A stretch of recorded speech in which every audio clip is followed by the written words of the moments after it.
تمہارے لیے اللہ کے اس رزق کی جو جنت سے ڈائریکٹ آتا تھا اس یہود قوم نے نہ قدری کی. اور پھر اللہ تعالیٰ نے یہ فرمایا تھا وَبَاءُوا بِغَضَبٍ مِّنَ اللَّهِ جاؤ اهبطوا مصر جاؤ. جب تمہیں اس رزق کے اوپر صبر نہیں ہو رہا ہے بن کمائے تمہارے خیموں میں رزق پہنچتا ہے تمہیں اس رزق کے اوپر اکتفا نہیں تو جاؤ اس بستی میں چلے جاؤ. اہبطوا مصر فإن لكم ما سألتم تمہارے لیے وہاں ملے گا جو تم نے پوچھا اور سوال کیا.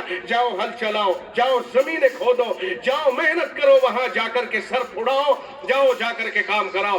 چنانچہ رب نے پیچھے پیچھے کہہ دیا اہبطوا مصر فإن لكم ما سألتم اس شہر میں جاؤ اس آبادی اور بستی میں چلے جاؤ وہاں تمہاری مانگی ہوئی چیز تمہیں ملے گی. کماؤ محنت کرو جاؤ. فَإِنَّ لَكُمْ مَا سَأَلْتُمْ وَضُرِبَتْ عَلَيْهِمُ الذِّلَّةُ وَالْمَسْكَنَةُ اور اللہ کہتا ہے ان کے اوپر ذلت پستی اور رسوائی ڈال دی گئی. وہ رسوا وہ ذلیل وہ کمینے وہ رذیل وہ مغضوب علیہم جنہیں قرآن کریم کہتا ہے جنہیں رب کہتا ہے جنہیں رب کائنات کا ذلیل ترین انسان کہتا ہے آج دنیا ان کے در پہ عزت تلاش کر رہی ہے.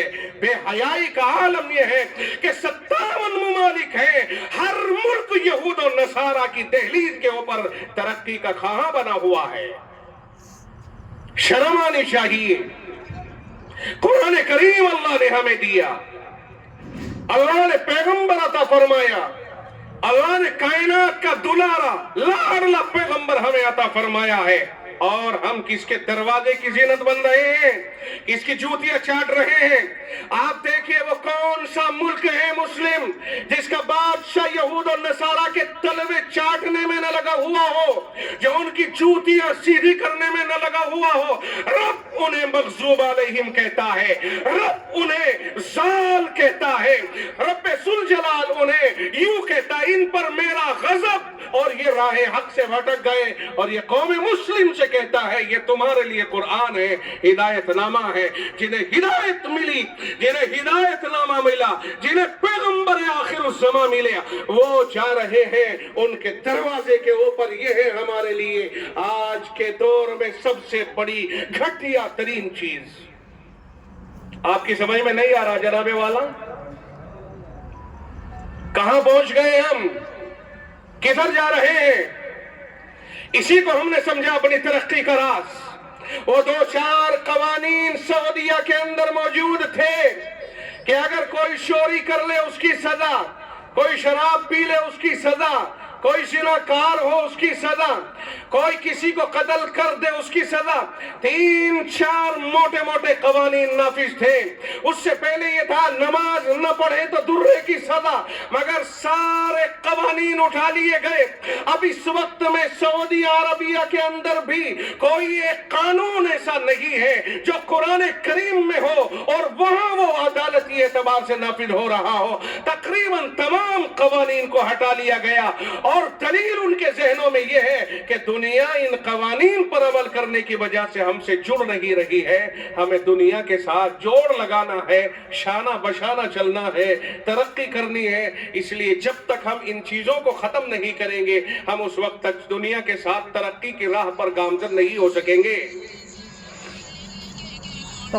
عدالتوں میں قرآن نہیں زندگیوں میں قرآن نہیں گھروں میں قرآن نہیں بھائی بہن کے رشتوں میں قرآن نہیں ماں اور اولاد کے رشتوں میں باپ اور اولاد کے رشتوں میں قرآن نہیں پڑوسیوں کے رشتوں میں قرآن نہیں شوہر بیوی کے رشتوں میں قرآن نہیں تاجروں کے رشتوں میں قرآن نہیں ایک دوسرے کے ساتھ ملنے کے وقت ہمارے بیچ قرآن نہیں. ہر جگہ سے ہم نے قرآن کریم کو نکالا. اگر کہیں نظر آتا ہے وہ چند لوگوں کے درمیان تو صرف قرآن خوانی کے لیے مر گیا مدرسے والوں کو بلا کے بخشش کرانے کے لیے بلا لو کوئی اگر دکان کھولے افتتاح کے لیے بلا لو، چند جگہوں پر قرآن، مرنے والے کی روح نہ نکل رہی ہو، کسی کو بلاؤ سورہ یاسین یا سورہ رعد پڑھے، اس کی روح آسانی سے نکل جائے، ان کے لیے قرآن، یا جھوٹی قسمیں کھانے کے لیے ہاتھ پر رکھ کر کے قرآن، میں قرآن کی قسم کھاتا ہوں، چند چیزوں کے لیے قرآن، نہ یہی نہیں، قرآن تو آیا ہی تھا ہماری زندگیوں کی اصلاح کرنے کے لیے، ہمیں اللہ سے ملانے کے لیے، ہمیں اللہ کا پیارا اور دلارا بنانے کے لیے۔ کیا ہو گیا ہے ہمیں کہ قرآن ہی سے رشتہ توڑ ڈالا۔